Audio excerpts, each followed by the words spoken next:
अब एसिड और base solution को हम सॉल्यूशन की स्ट्रेंथ कैसे चेक कर सकते हैं? Bye pH scale.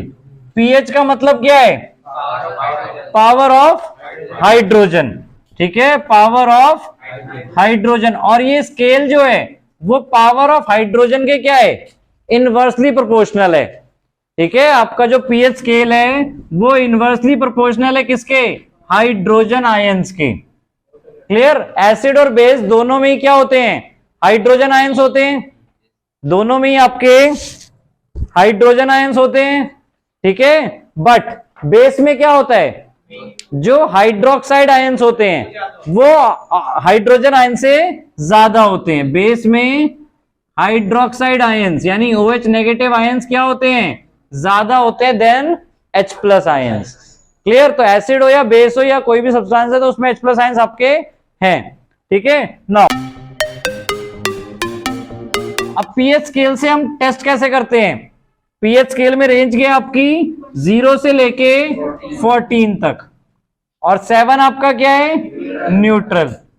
ठीक है, जितना कम पीएच होगा उतना ज्यादा वो क्या होगा? एसिडिक।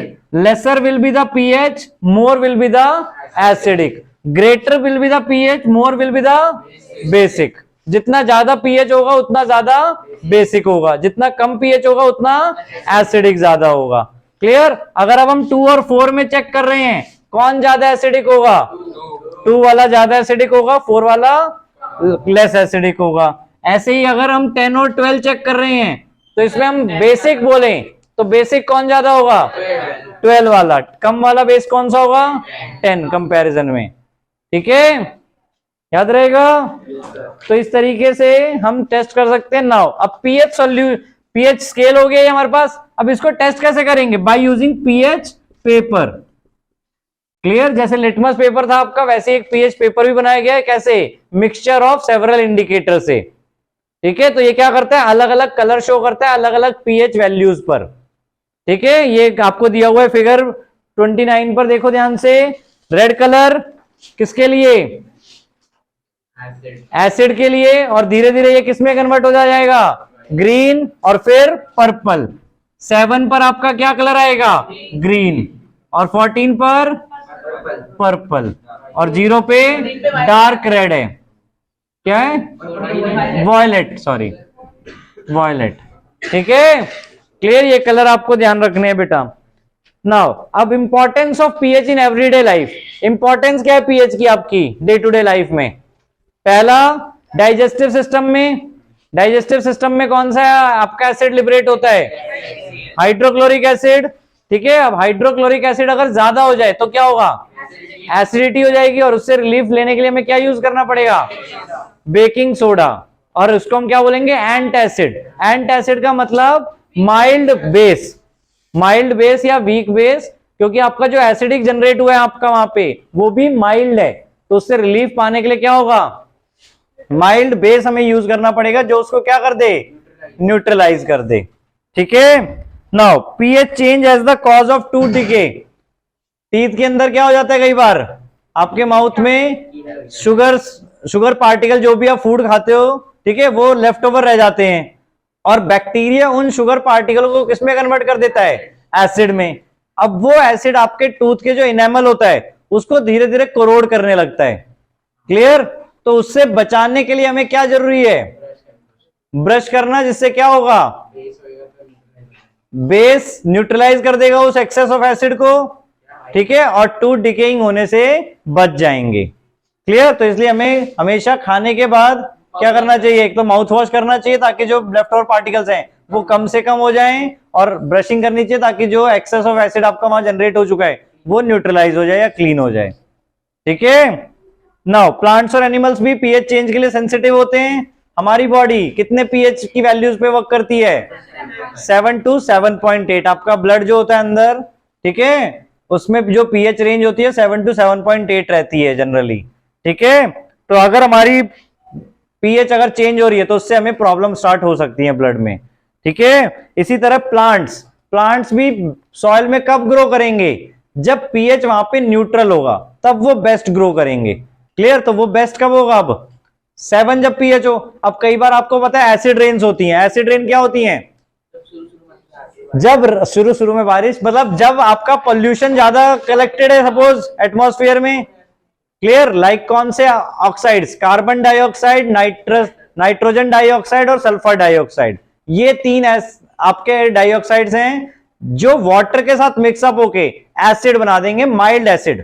ठीक है, स्ट्रॉन्ग एसिड नहीं, माइल्ड एसिड बना देंगे। क्लियर? और जब ये वाटर के साथ नीचे आएंगे अर्थ पे तो ये एसिड की फॉर्म में गिरेंगे एक तरीके से। तो इसलिए उस रेन को हम क्या बोलते हैं?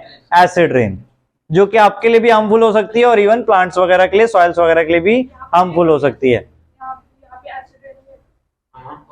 एसिड रेन के लिए भी बताया ना, पीएच क्या होना चाहिए? लेस देन 5.5 होती है। जो बहुत दिनों बाद बारिश होती है ना, तब वो एसिड रेन कहलाती है, क्योंकि जब बहुत सारा आपका एटमॉस्फेयर में पॉल्यूशन डिपॉजिटेड है, जमा है। क्लियर? कल नहीं हुई बेटा। ठीक है, अब अगर 1-2 दिन में रेगुलर हो रही है तो वो एसिड रेन नहीं कहलाएंगी। जो बहुत दिनों बाद होती हैं, like a month, like 2 months ऐसे। ठीक है, और उसमें भी मैंने क्या बताया, जब पीएच आपका लोअर डाउन हो जाए 5.5 से, अब जरूरी नहीं कि हमेशा ही 5.5 से नीचे चला जाए। क्लियर? तो वो वाली एसिड रेन कहलाती है। ठीक है, क्लियर हो गया? तो अगर आपकी सॉइल एसिडिक हो गई तो अब उसे न्यूट्रलाइज करने के लिए हम क्या करेंगे? चॉक पाउडर मिला सकते हैं हम, या कोई भी माइल्ड बेस हम सॉइल में मिला सकते हैं, like calcium carbonate, calcium oxide, slack lime, that is calcium hydroxide. ठीक है, तो कोई भी माइल्ड बेस हम मिला के उसे न्यूट्रलाइज कर सकते हैं। Now pH change and survival of animal. तो ऐसे ही अब ये प्लांट्स की हमने बात कर ली, इसी तरह जो एनिमल्स हैं वो भी पीएच चेंज पे सर्वाइव नहीं कर सकते। अब जैसे आपकी फिश हैं, फिश क्या करती हैं? ऑक्सीजन लेती हैं वाटर से ही। अब ये जो एसिड रेन की हमने बात की, एसिड रेन सपोज आपका लेक्स या रिवर्स में जा रहा है तो क्या होगा वहां पर? आपका वाटर एसिड कन्वर्ट हो गया एसिड में। ठीक है, मतलब एसिड मिक्स हो गया उसमें, तो उनको ऑक्सीजन उससे लेने में डिफिकल्टीज होंगी, या उनके अंदर भी एसिड पहुंच जाएगा, जिससे उनका पीएच चेंज होगा और डेथ हो सकती है। क्लियर? नाउ ऐसे कुछ एनिमल्स और प्लांट्स अपने आप को बचाने के लिए क्या करते हैं? आपके ऊपर अटैक करते हैं केमिकली। फिजिकली तो कर नहीं सकते, आपसे इतने बड़े तो होते नहीं वो एनिमल, छोटे छोटे से मतलब। ठीक है, तो हनी बी जैसे, हनी बी आपसे डायरेक्ट तो नहीं लड़ेगी, क्या करेगी फिर वो? आपको एसिड इंजेक्ट कर देगी, जिससे आपको इरिटेशन और पेन स्टार्ट हो जाएगा। क्लियर? तो उससे रिलीफ पाने के लिए हम क्या करें? माइल्ड बेस हम वहां पे लगा सकते हैं, लाइक नींबू बेस है, बेकिंग सोडा, बेकिंग सोडा या मिल्क ऑफ मैग्नीशिया। ठीक है, ये आपके माइल्ड बेस है, या सोप, आप सोप भी रब कर सकते हैं इवन। ठीक है, रस्टिंग आयरन नहीं करना चाहिए वैसे। वो ये है कि एसिड प्लस मेटल भी सॉल्ट प्लस हाइड्रोजन बना देता है, एसिड के इफेक्ट को कम कर देता है, बट एक्चुअल जो एसिड को न्यूट्रलाइज करेगा वो तो आपका बेस ही है।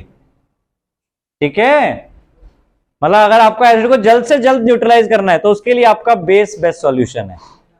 ठीक है, ऐसी और कौन से बताए थे आपको? Nettle plants. नेटल प्लांट्स में स्टिंगिंग एयर होते हैं, अगर आप उसे एक्सीडेंटली टच कर देते हो तो वो आपके अंदर क्या कर देंगे? एसिड इंजेक्ट कर देंगे और आपको इरिटेशन होने लगेंगी। ठीक है, तो उस इरिटेशन के रिलीफ के लिए क्या करना पड़ेगा? उसी के साइड में एक डॉग प्लांट होता है, उसकी अगर लीव्स आप स्टंग एरिया पे रब करोगे तो आपको रिलीफ मिल जाएगा। ठीक है, इवन एंट स्टिंग भी आपके अंदर क्या करती है? एंट भी जब स्टिंग करती है तो एसिड करती है। ठीक है ना, और वैस्प का बताया था, वैस्प क्या करती है आपके अंदर? इंजेक्ट बेस, बेस इंजेक्ट करती है। ठीक है, और क्या होता है उससे? बेस इंजेक्ट करती है, तो अब हमें उससे रिलीफ चाहिए तो हमें क्या करना पड़ेगा? एसिड। अब एसिड ये नहीं कि हाइड्रोक्लोरिक एसिड लेके आ जाओ, सल्फ्यूरिक एसिड, माइल्ड एसिड। तो माइल्ड एसिड कौन सा मिलेगा आपको जल्दी से? सिट्रिक एसिड या कोई भी फ्रूट्स कंटेनिंग एसिड्स। ठीक है, सिट्रिक एसिड तो डायरेक्ट नहीं मिलेगा, विनेगर, विनेगर मिलेगा। क्लियर? या सिट्रस फ्रूट्स। ठीक है, कोई भी फ्रूट्स आपके लाइक लेमन हो गया, ठीक है, या टार्ट्रिक एसिड भी आप कर सकते हो। ठीक है, जो बेकिंग सोडा में हम मिलाते हैं। नाउ उसके बाद अब नेक्स्ट टॉपिक आपका सॉल्ट्स। कार्बोनिक एसिड कहां से आएगा पहले तो ये बताओ, कहां से लेने जाओगे कार्बोनिक एसिड को? हाँ, नाउ सॉल्ट्स आपके बेटा, सॉल्ट्स क्या होते हैं? बार बार डिस्कस करते आए हैं, एसिड और बेस आपस में मिक्स हो जाए तो क्या फॉर्म करते हैं? Salt plus water. ठीक है, तो salt is a compound form from N acid by the replacement of the hydrogen in the acid by a metal. कि सॉल्ट आपका और कैसे बन सकता था, देखो एसिड में क्या था आपका, हाइड्रोजन। अगर हम एसिड में से हाइड्रोजन को हटा देंगे तो भी तो सॉल्ट बन रहा था ना आपका। तो बेसिकली एसिड में से अगर हाइड्रोजन हम हटा देंगे किससे, बाय मेटल, रिप्लेस हो गया बाय मेटल से, तो भी आपका सॉल्ट बन गया। क्लियर। फर्दर जो आप कॉमन सॉल्ट यूज करते हो वो कौन सा होता है आपका, सोडियम क्लोराइड, ये आपका कॉमन सॉल्ट होता है। ठीक है। नाउ और कैसे सॉल्ट फॉर्म होते हैं, जब हम एसिड और बेस को आपस में रिएक्ट करते हैं तब आपका क्या फॉर्म होता है, सॉल्ट प्लस वाटर। और उस रिएक्शन को हम क्या बोलते थे, न्यूट्रलाइजेशन रिएक्शन। की फैमिलीज कैसे डिसाइड करोगे सॉल्ट की, बताओ किन दो सॉल्ट्स को सेम फैमिली में बोलोगे, या तो उनके पॉजिटिव आयन सेम आ रहे होंगे या नेगेटिव आयन सेम आ रहे होंगे। अब जैसे सोडियम क्लोराइड ही है, अब एक और मैं आपको बोलूं कॉपर क्लोराइड, तो ये दोनों सेम फैमिली में बोले जाएंगे। और कौन सी फैमिली में बोले जाएंगे, फैमिली ऑफ क्लोराइड्स। ठीक है, क्यों नहीं होता, कॉपर क्लोराइड सॉल्ट है हमारा। ठीक है, कॉपर क्लोराइड हमारा सॉल्ट है, कॉपर सल्फेट भी हो सकता है ना। इसी तरह आपका मैग्नीशियम क्लोराइड भी बन सकता है, वो भी आपका क्या होगा, क्लोरीन की फैमिली में होगा, क्लोराइड्स की फैमिलीज में बोला जाएगा। क्लियर। अब या तो ही देखो सोडियम क्लोराइड है, ऐसी अगर हमने सोडियम सल्फेट लिख दिया Na2SO4, तो ये दोनों भी सेम फैमिली में बोले जाएंगे, किसमें, फैमिली ऑफ सोडियम। क्लियर। तो या तो कोई पॉजिटिव आयन उसमें सेम हो या नेगेटिव आयन सेम हो, उनकी फैमिली में वो बोले जाएंगे। अगर दोनों ही अलग है, पॉजिटिव और नेगेटिव, तब वो सेम फैमिली से बिलोंग नहीं करेंगे। क्लियर। अब पीएच क्या होता है आपके सॉल्ट्स का, सॉल्ट का पीएच न्यूट्रल। ठीक है, अगर दोनों ही आपके एसिड और बेस ऑलमोस्ट सिमिलर हैं स्ट्रेंथ में, यानी स्ट्रॉन्ग एसिड और स्ट्रॉन्ग बेस को आप मिक्स कर रहे हो, तो आपका जो सॉल्ट होगा वो न्यूट्रल बनेगा। बट एसिडिक सॉल्ट और बेसिक सॉल्ट भी हो सकते हैं आपके, कब कब, अगर आपका स्ट्रॉन्ग एसिड है और वीक बेस है, स्ट्रॉन्ग एसिड है और वीक बेस है, तो क्या बनेगा आपका एसिडिक सॉल्ट। और स्ट्रॉन्ग बेस है और वीक एसिड है तो क्या बनेगा, बेसिक सॉल्ट। दोनों वीक है तो आपका न्यूट्रल सॉल्ट। ठीक है, दोनों स्ट्रॉन्ग है तो भी न्यूट्रल, दोनों वीक है तो भी न्यूट्रल सॉल्ट। क्लियर। तो बट आपका जो पीएच होगा ज्यादा नीचे नहीं जाएगा। एसिडिक सॉल्ट बोलने का मतलब है कि पीएच लेस देन 7 है। क्लियर। बट वो इतना नहीं कि 0 या 1 के बराबर है, 4, 5, 6 ऐसे है। ठीक है। और बेसिक में पीएच क्या हो जाएगा, ग्रेटर देन 7। न्यूट्रल में आपका पीएच इक्वल्स टू 7। क्लियर हो गया यहां तक सारा। एग्जाम्पल किसका, एसिडिक सॉल्ट का। आपका कार्बोनिक एसिड वीक है, एसिडिक सॉल्ट का पूछ रहे हो, तो उसमें आपको स्ट्रॉन्ग एसिड और वीक बेस आपको लेना है। तो वीक बेस सपोज हमने कोई भी ले लिया, वीक बेस में आपका NH4Cl ले सकते हो।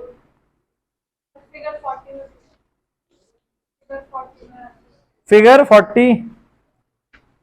40 में देखो सोडियम कार्बोनेट आपका दिया हुआ है। देखो सोडियम कार्बोनेट बेसिक है और आपका जो सोडियम क्लोराइड है वो न्यूट्रल है। और अमोनियम क्लोराइड में अमोनियम आपका क्या है, अमोनियम हाइड्रोक्साइड से आया है, वो वीक बेस है। और क्लोरीन कहां से आया है, हाइड्रोक्लोरिक एसिड। आपको मैंने पहले भी एक बार बताया था कि अगर कोई ऐसे सॉल्ट है तो उसके दो पार्ट्स आप ब्रेक कर सकते हो। अब जैसे NaCl है, इसके दो पार्ट्स हमें बताने हैं कि किस एसिड और किस बेस से ये आया है, तो वो हम एसिड और बेस कैसे बता सकते हैं, जो पहले वाला है उसके साथ OH जोड़ दो तो वो बेस बन जाएगा आपका NaOH, और जो दूसरे वाला है उसके साथ हाइड्रोजन जोड़ दो, क्लोरीन के साथ हाइड्रोजन जोड़ा क्या बन जाएगा, HCl। तो ये एसिड हो गया और ये बेस हो गया। कोई भी आपका सॉल्ट है उससे हम एसिड और बेस इस तरीके से बता सकते हैं कि कौन से एसिड और कौन से बेस से मिलके वो बना है। क्लियर हुआ, याद रहेगा। इसी तरह मैं आपको बोलूं अमोनियम क्लोराइड NH4Cl, अब बताओ किस एसिड और किस बेस से मिलके बना है ये। एसिड के लिए Cl वाले के साथ H लगा दिया तो हाइड्रोक्लोरिक एसिड हो गया। बेस के लिए NH4 ये, इसके साथ हमें क्या लगाना है, हाइड्रोक्साइड। क्लियर? तो ये आपका हो गया। अब इसका नाम क्या है? Ammonium hydroxide. क्या है?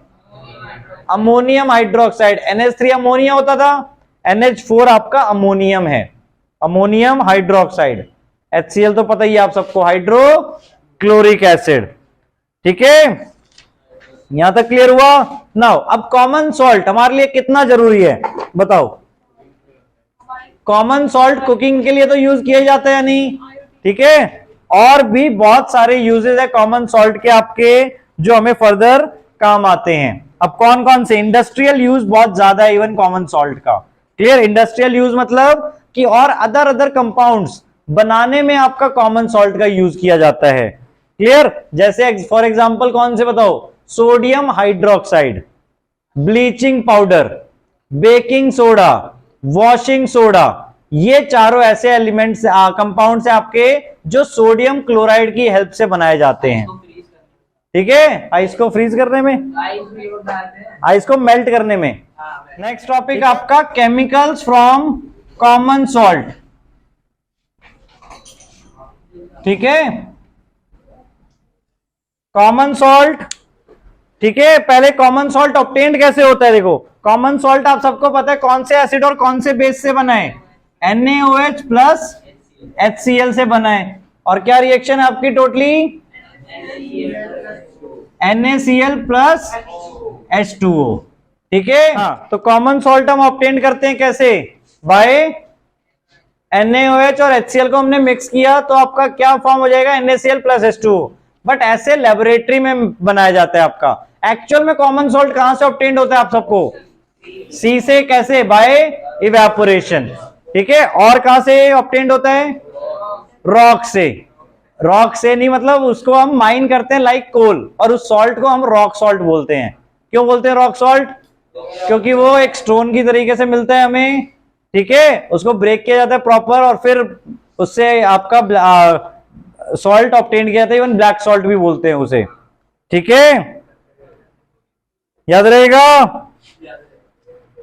ठीक है, नाउ यूजेस आपके बेटा रॉ मटेरियल्स में काम आता है, कुकिंग फूड में, और preservative in pickles, used as an preservative in pickles या सोप बनाने में, और इवन आइस को मेल्ट करने में काम आता है। ठीक है, आइस को मेल्ट कैसे करने में काम आता है ये बताओ जरा। हाँ, चैतन्य बता रहा है, बताओ।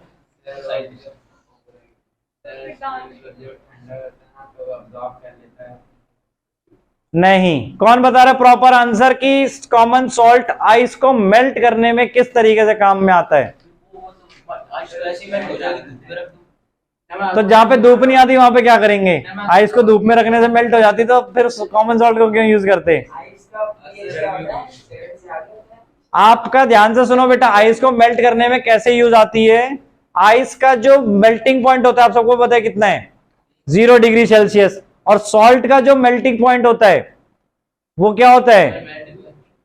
सॉइल का मेल्टिंग पॉइंट बहुत ज्यादा होता है। तो वो क्या करती है? आइस की जो हीट होती है, एक तरीके से मतलब जो आइस की हीट नहीं, मतलब जो कोल्ड होती है वो खींच लेती है, यानी सॉल्ट अपनी उसको क्या करता है? आइस की जो ठंडक है वहां पे उसको सॉल्ट एब्जॉर्ब कर लेता है, और जिसकी वजह से आइस क्या होती है? धीरे धीरे गर्म होने लगती है।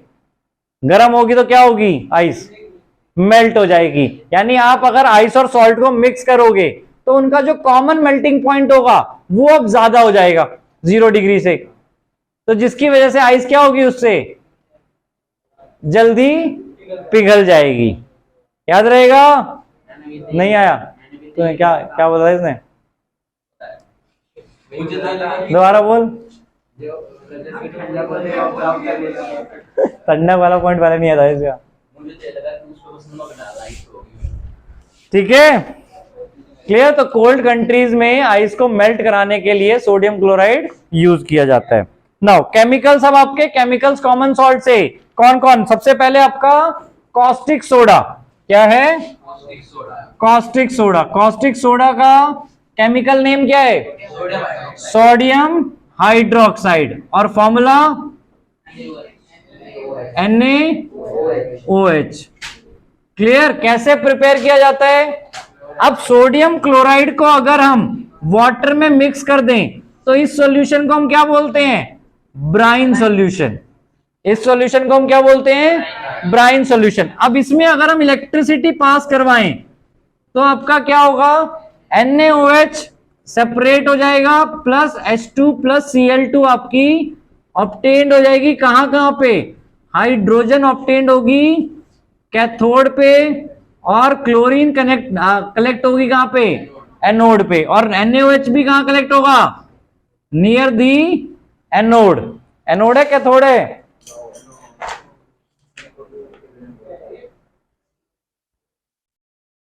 कैथोड पे बेटा। सोडियम हाइड्रोक्साइड भी आपका कलेक्ट होगा कहां पे? Near the cathode. ठीक है, उसके नीचे डिपॉजिट हो जाएगा आपका कैथोड रॉड के नीचे, आपका NaOH वहां पे डिपॉजिट हो जाएगा। अब इस रिएक्शन को एक और स्पेशल नाम दिया गया, क्या? क्लोर एल्कली प्रोसेस। ठीक है, इस रिएक्शन को एक नाम दिया क्या? क्लोर एल्कली प्रोसेस। क्यों?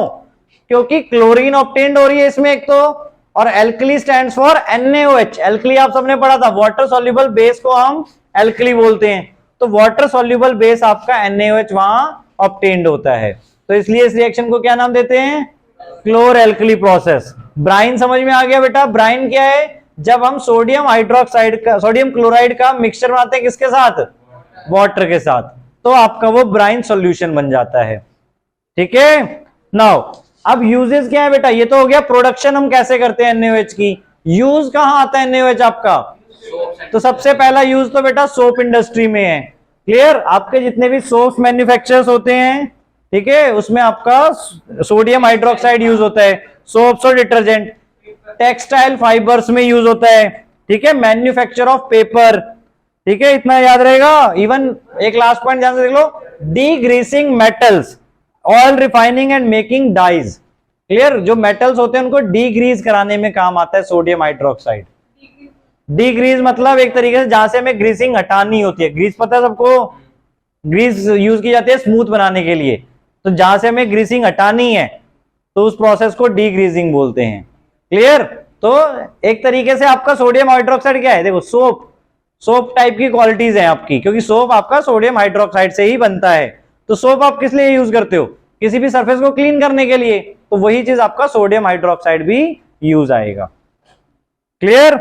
नाउ अब इसमें क्लोरीन और हाइड्रोजन के भी आपके यूज हैं। यानी अब देखो, हमारा जो फॉर्मेशन हो रहा है, 3 प्रोडक्ट हमें मिल रहे हैं, तो तीनों के ही अलग अलग यूज हैं। फर्दर हाइड्रोजन और क्लोरीन को एक साथ मिला देंगे तो क्या बन जाएगा?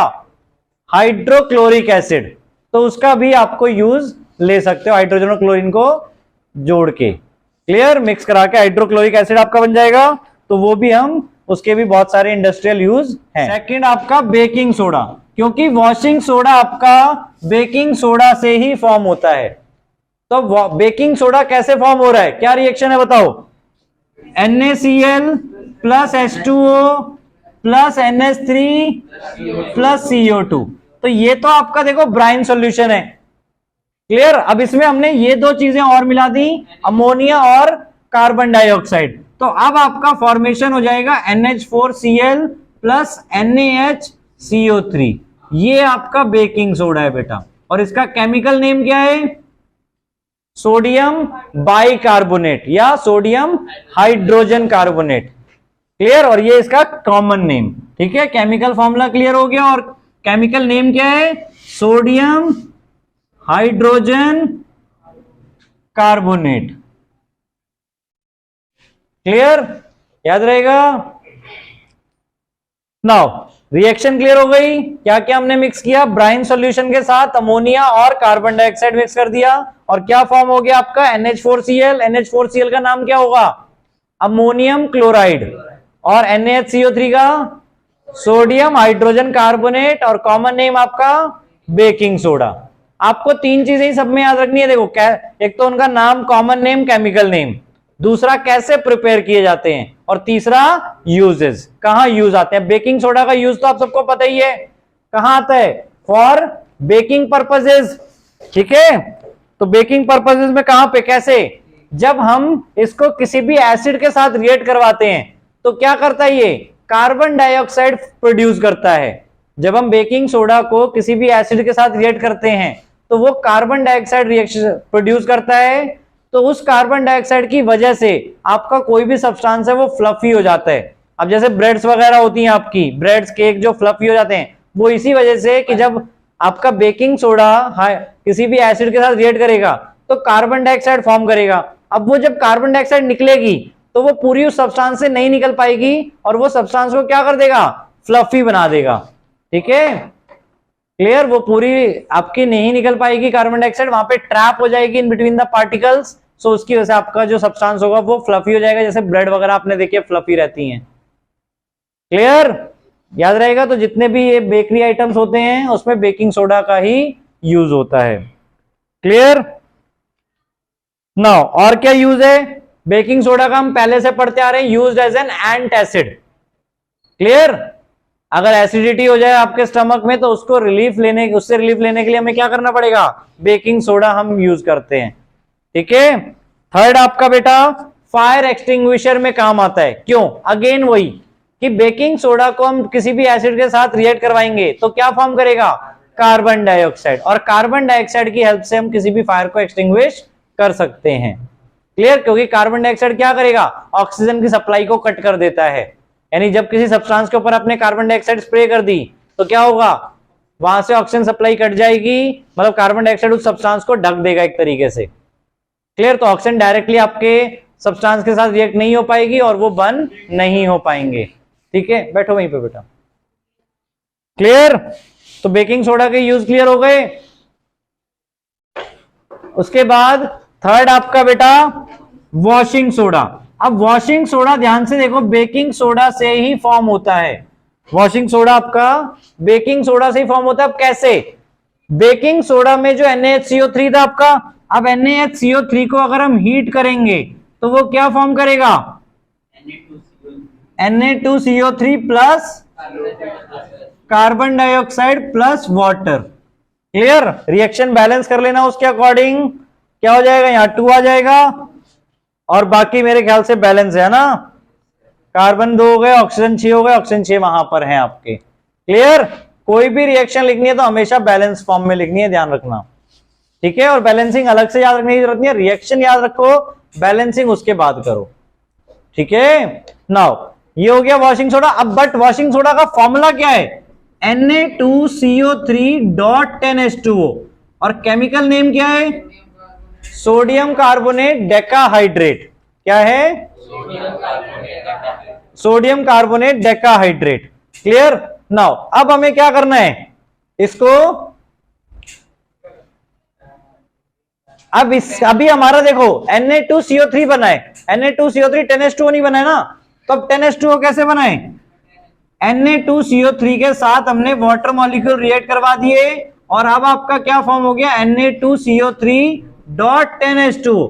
अब ये डॉट लिखने का मतलब क्या है हमारा, कि ये क्या है, इन दोनों का मिक्सचर है, सोडियम कार्बोनेट और 10 मॉलिक्यूल्स ऑफ वाटर का मिक्सचर है।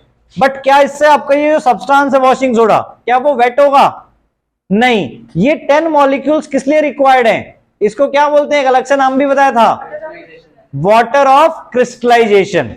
वाटर ऑफ क्रिस्टलाइजेशन मतलब ये जो 10 मॉलिक्यूल्स ऑफ वाटर हैं ये उसको क्रिस्टल फॉर्म देने के लिए यूज किए गए हैं। यहां पर जो 10 मॉलिक्यूल्स ऑफ वाटर हैं आपके, ये किस लिए हैं, क्रिस्टलाइजेशन फॉर्म देने के लिए यूज किए गए हैं। तो आपके जो कई बार कोई भी आप सब्सटेंस देखते हो कुछ क्रिस्टल्स की फॉर्म में होते हैं, तो वो वाटर मॉलिक्यूल्स की वजह से होते हैं वहां पे।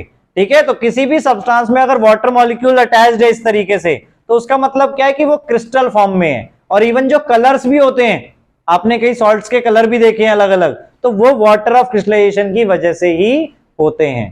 क्लियर हो गया? वाटर ऑफ क्रिस्टलाइजेशन अभी एक अलग टॉपिक है, वो भी पढ़ेंगे डिटेल में। क्लियर? तो इसका नाम क्या हो गया, सोडियम कार्बोनेट डेकाहाइड्रेट। क्लियर? अब वॉशिंग सोडा नाम से ही क्लियर है किस लिए यूज आएगा, वॉशिंग पर्पसेस के लिए। बट ये तो एक ही यूज हो गया ना, बाकी 2 यूज कौन बताएगा। और क्या यूज होता है, washing powder, it is used for removing permanent hardness of water. Hardness of water का मतलब क्या है, कि वाटर के अंदर आपके मिनरल्स होते हैं बहुत सारे जो आपके लिए हार्मफुल भी हो सकते हैं। क्लियर? जो वाटर को अनफिट बनाते हैं ड्रिंकिंग के लिए। क्लियर? तो वो रिमूव करने के लिए हम वॉशिंग सोडा का यूज करते हैं। ठीक है? तो हार्डनेस का मतलब पत्थर नहीं है वाटर, उसके अंदर मिनरल्स हैं, ठीक है, जो अनफिट है आपके ड्रिंकिंग के लिए, ठीक है, लाइक मैग्नीशियम हो गए, मैग्नीशियम सॉल्ट्स हो गए, कुछ कैल्शियम सॉल्ट्स हो गए। और थर्ड आपका यूज मैन्युफैक्चरिंग ऑफ पेपर, ठीक है, क्लियर हो गया बेटा। Even manufacture of glass, glass, soap and paper, और एक इंपॉर्टेंट कंपाउंड बोरेक्स, जो आप फर्दर 12th क्लास में पढ़ोगे, बोरेक्स आपका एक इंपॉर्टेंट कंपाउंड है, वो भी मैन्युफैक्चर करने के काम में आता है आपका ये washing soda. Clear. Now fourth अब आपका बेटा ब्लीचिंग पाउडर, फोर्थ आपका ब्लीचिंग पाउडर। अब ब्लीचिंग पाउडर ये भी देखो देखो जो भी हम पढ़ रहे हैं नाम से ही क्लियर है, बेकिंग सोडा बेकिंग की पर्पजेस के लिए आ रहे हैं, ठीक है। बेकिंग पाउडर कैसे बनता है, एक चीज और, बेकिंग सोडा को टार्ट्रिक एसिड के साथ मिक्सअप करते हैं तो आपका बेकिंग पाउडर बनता है, और बेकिंग पाउडर यूज किया जाता है आपका बेकिंग पर्पजेस के लिए। क्लियर। तो बेकिंग सोडा यूज किया था मतलब डायरेक्टली नहीं, विद किसके साथ रिएक्ट करा के, टार्ट्रिक एसिड या कोई भी माइल्ड एसिड के साथ रिएक्ट कराते हैं जब बेकिंग सोडा को, तो बेकिंग पाउडर आपका फॉर्म होता है और फिर हम बेकिंग पर्पजेस के लिए यूज करते हैं, ठीक है। Now bleaching powder, bleaching powder नाम से क्लियर है, ब्लीच, ब्लीच का मतलब टू डीकलराइज द सब्सटेंस, किसी भी सब्सटेंस को डीकलराइज करने के लिए यूज किया जाता है ब्लीच, कलर हटाना। हाँ क्लियर। अब आपके बहुत सारे फैब्रिक्स अलग अलग कलर्स में आते हैं, तो इनिशियली तो पहले उन्हें व्हाइट में लाया जाता है, फिर उसके बाद उनके ऊपर कलरिंग की जाती है, डाई की जाती है। क्लियर आया समझ में। तो पहले डीकलराइज करने के लिए आपको ब्लीच करना पड़ता है, ठीक है। नाउ अब ब्लीचिंग पाउडर कैसे प्रोड्यूस किया जाता है, जब हम कैल्शियम हाइड्रोक्साइड में क्या पास करवाते हैं, क्लोरीन गैस, कैल्शियम हाइड्रोक्साइड में क्या पास कराते हैं, क्लोरीन गैस, तो ये कन्वर्ट हो जाता है किसमें, calcium oxychloride plus H2 water में साथ में मिल जाता है, और ये जो सब्सटेंस है हमारा, यही हमारा ब्लीचिंग पाउडर है, और इसका केमिकल नेम क्या होगा, कैल्शियम ऑक्सीक्लोराइड। क्या नाम होगा, कैल्शियम ऑक्सीक्लोराइड। क्लियर बेटा, याद रहेगा कैसे प्रिपेयर किया जाता है वो भी क्लियर है। When chlorine gas is passed through slag line, then it reacts to form calcium oxychloride which is bleaching powder and water। Clear हो गया ब्लीचिंग पाउडर कैसे प्रोड्यूस किया जाता है, प्रिपेयर किया जाता है। नाउ अब यूज क्या है, पहला यूज तो क्लियर हो ही गया, फॉर ब्लीचिंग पर्पजेस, ब्लीचिंग का मतलब भी सबको क्लियर है, डीकलराइजेशन। क्लियर। और कहां यूज किया जा सकता है बताओ फिर। अब देखो इसके तीन यूज में इसके फॉर्मूले के ऊपर ही बताता हूं, ध्यान से देखो। कैल्शियम ऑक्सीक्लोराइड, क्लोरीन यूज किया जाता है एज अ डिसइंफेक्टेंट, क्लोरीन किस लिए यूज किया जाता है, डिसइंफेक्टेंट। तो कैल्शियम ऑक्सीक्लोराइड या bleaching powder is used as an disinfectant. Second oxygen है, ऑक्सीजन है तो हम इसे as an oxidising agent use कर सकते हैं, bleaching powder is used as an oxidising agent. और तीसरा इसके नाम में, it is used for bleaching purposes. तो तीन यूजेस याद रहेंगे, it is used for bleaching purposes, it is used as an oxidizing agent, it is used for disinfecting water, clear, free from germs। Chlorine हम use करते हैं disinfectant की तरीके से जर्म्स से फ्री करवाने के लिए, क्लियर, जर्म्स को किल करने के लिए, ठीक है। नाउ नेक्स्ट आपका है बेटा प्लास्टर ऑफ पेरिस। अब प्लास्टर ऑफ पेरिस हम स्पेशली यहां क्यों पढ़ रहे हैं बताओ। प्लास्टर ऑफ पेरिस बेसिकली हम इसलिए पढ़ रहे हैं ताकि प्लास्टर ऑफ पेरिस में क्या है, वॉशिंग सोडा जैसे ही वाटर ऑफ क्रिस्टलाइजेशन है, इसलिए आपका प्लास्टर ऑफ पेरिस अलग से एक और इंक्लूड किया गया है।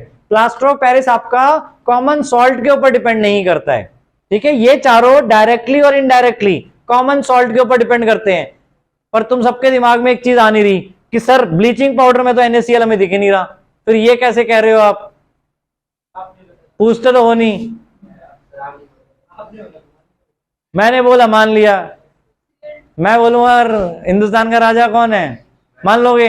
हाँ इधर क्लोरीन, आपकी जो क्लोरीन यूज की जा रही है ये आपकी कहां से मिली थी याद करो। सबसे पहले जो हमने सोडियम हाइड्रोक्साइड प्रोड्यूस किया था वहां पर हमें क्लोरीन गैस मिली थी एनोड पे, तो यानी वहां की जो क्लोरीन गैस हमें मिली है वो हम ये यहां यूज कर रहे हैं, तो ये इनडायरेक्टली कॉमन सॉल्ट के ऊपर डिपेंड है। कॉमन सॉल्ट से सोडियम हाइड्रोक्साइड बनाया, वहां पर हमें क्लोरीन गैस मिली और उस क्लोरीन गैस को हमने यहां यूज कर लिया, तो इनडायरेक्टली ये भी आपका कॉमन सॉल्ट के ऊपर डिपेंड है। प्लास्टर ऑफ पेरिस में क्या होगा बताओ? प्लास्टर ऑफ पेरिस का नाम, पहली बात प्लास्टर ऑफ पेरिस है क्यों?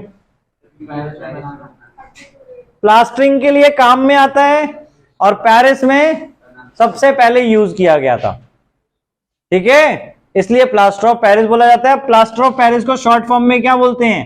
पीओपी। क्लियर? पीओपी नाम से तो अब सबको याद आ गया होगा क्या होता है, सब ऊपर देखने लग गए, कहां लगे पीओपी, देखो, ठीक है। तो जो यूनिक डिजाइन्स वगैरह बनाने होते हैं या टॉयज आपके कुछ या आर्टिफिशियल चीजें सजाने के लिए, उनमें पीओपी का यूज होता है।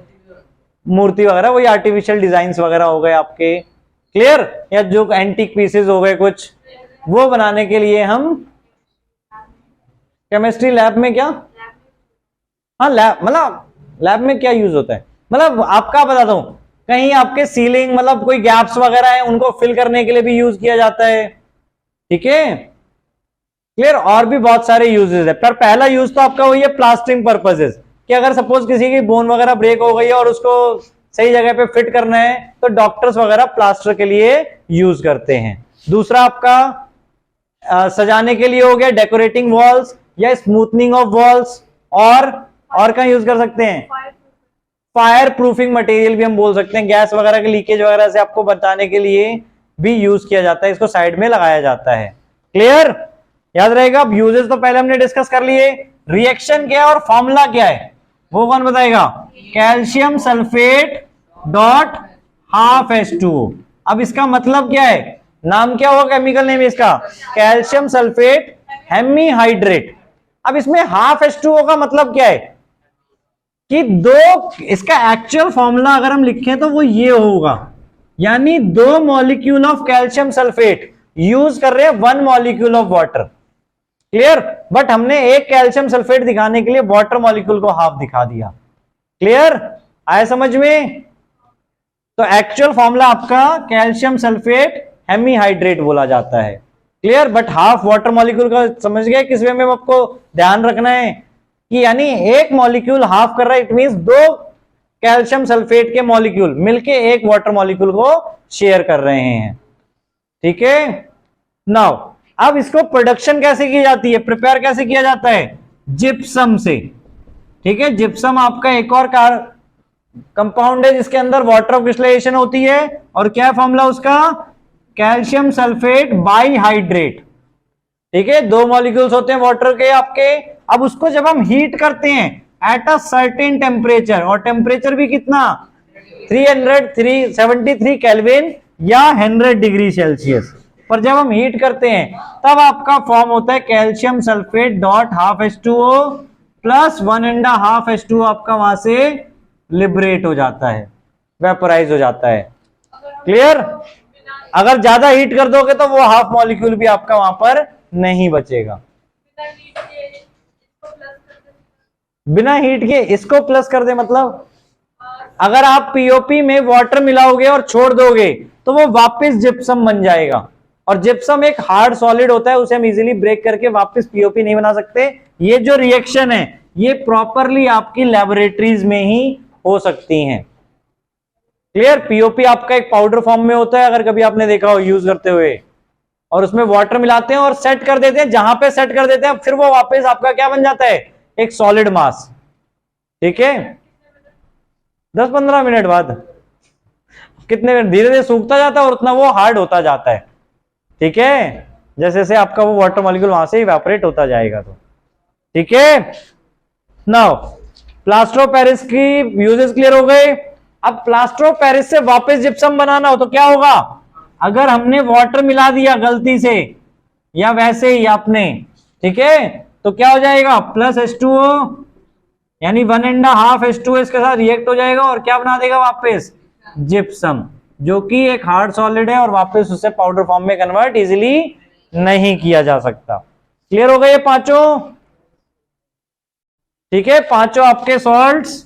Now water of crystallisation, water crystallisation बहुत जगह वर्ड हमने यूज कर लिया क्या, कि सब जिनके साथ अलग से H2 हम शो करते हैं उसको वाटर ऑफ क्रिस्टलाइजेशन बोलते हैं। अब ये नाम क्या है वाटर ऑफ क्रिस्टलाइजेशन, कि जितने वाटर मॉलिक्यूल्स नीडेड हैं for the crystal form of the salt is known as water of crystallisation.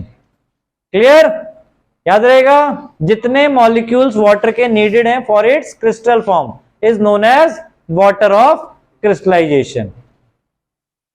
ठीक है ना। और किस किस में होते हैं अभी तो हमने डिस्कस किया, वॉशिंग सोडा में देखा आपने, पीओपी में देखा, और कोई एग्जांपल बता सकते हो? आयरन सल्फेट में या फेरस सल्फेट में 7H2 होता है बेटा, कॉपर सल्फेट में 5H2 होता है। अब अगर हम इन ऐसे सॉल्ट्स को जिसमें वाटर ऑफ क्रिस्टलाइजेशन है अगर इनको हीट करें तो क्या होगा, अगर हम इनको हीट करें तो इनके वाटर ऑफ क्रिस्टलाइजेशन निकल जाएंगे, इवेपोरेट हो जाएंगे। तो उसके बाद क्या होगा, पहली चीज इनके जो क्रिस्टल फॉर्म है वो खत्म हो जाएगी, यानी ये नॉर्मल पाउडर फॉर्म में हो जाएंगे। दूसरी चीज, अगर इनमें कोई कलर है तो वो कलर भी हट जाएगा, ये व्हाइट कलर के नॉर्मल आपके सॉल्ट बन जाएंगे। क्लियर, मतलब दिखने में, एक्चुअल में नहीं।